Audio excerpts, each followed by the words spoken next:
एक समय की बात है। मथुरा से कुछ दूरी पर एक गांव में एक साधु निवास करते थे।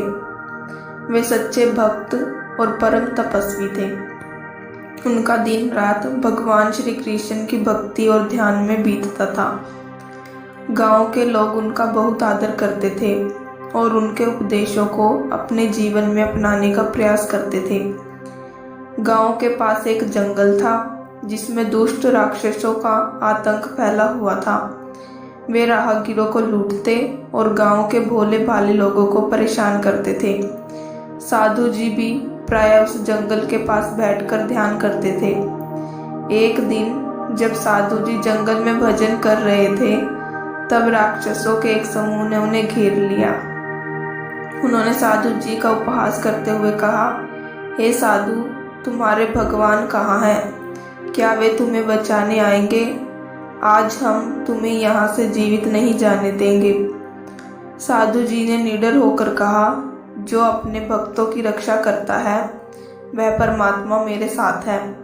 तुम चाहे जितना प्रयास कर लो, मेरा कुछ नहीं बिगाड़ सकते। यह सुनकर राक्षस क्रोधित हो गए और साधु पर आक्रमण करने लगे। साधु जी ने आंखें बंद कर ली और अपने आराध्य भगवान श्री कृष्ण को पुकारा, हे गोविंद, हे मुरलीधर, मुझे आपकी शरण चाहिए, मेरी रक्षा करें। अचानक पूरे जंगल में एक दिव्य प्रकाश फैल गया। भगवान श्री कृष्ण अपने चतुर्भुज रूप में प्रकट हुए। उनके हाथों में सुदर्शन चक्र और गदा चमक रहे थे। उनकी उपस्थिति ने राक्षसों को भयभीत कर दिया। श्री कृष्ण ने सुदर्शन चक्र से राक्षसों का विनाश कर दिया। जो राक्षस शरण में आए उन्हें क्षमा कर दिया और धर्म के मार्ग पर चलने का आदेश दिया। साधु जी ने भगवान को प्रणाम किया और उनका आभार व्यक्त किया।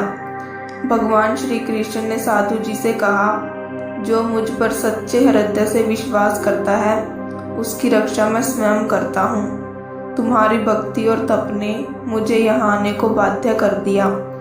उस दिन के बाद गांव के सभी लोग और साधु जी और भी अधिक श्रद्धा से श्री कृष्ण की भक्ति करने लगे।